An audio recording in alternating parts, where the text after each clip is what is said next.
cliff, as we know, hit by the Asian economic crisis. But for some, it's meant a welcome spotlight falling on trade potential with another region, the Middle East. Well, joining me in the studio is the editor of this newspaper, British Iranian Business News. And I say hello to Babak Emamian. Bob, you've started this newspaper up. I know you're hoping that it will expand to cover the whole of the Middle Eastern economies. Still very much dependent upon oil and hit by the Far Eastern crisis at the moment.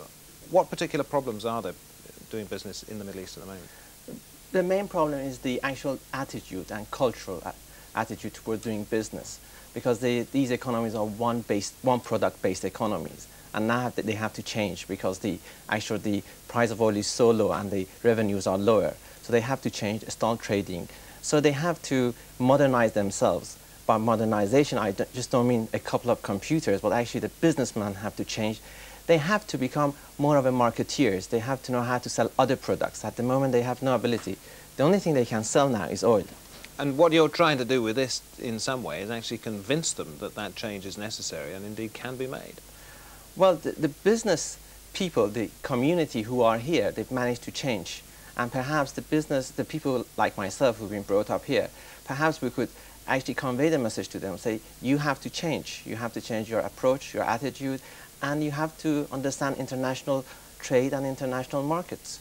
You talk about the need for change, but it's very difficult when, let's take a country such as Iran, when we have been led to believe over the last 20 years or so that it is very much a fundamentalist culture, that it's going to take a lot of convincing for authorities there to sort of be pulled into the 20th century. Can it be done?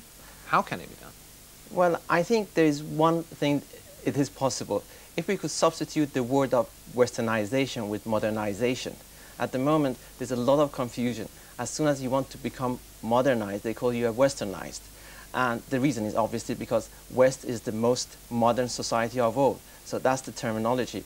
And if they could understand this misconcept that there's nothing wrong with being modernized and keeping your own culture, most problem would be solved. Bob, I'm going to have to ask you to be reasonably brief on this one, but if you had to list the particular skills that you think people in the Middle East could bring to the business world, what would they be? Well, it would be. It's very difficult to say. I really have. This is a very difficult question, what they could be competitive at. I suppose a bit of oil production at the moment and chemical industries right now, but nothing else. Well, it's a gloomy picture, but I hope it does improve for your sake and for everybody there. Thank you for joining us this evening.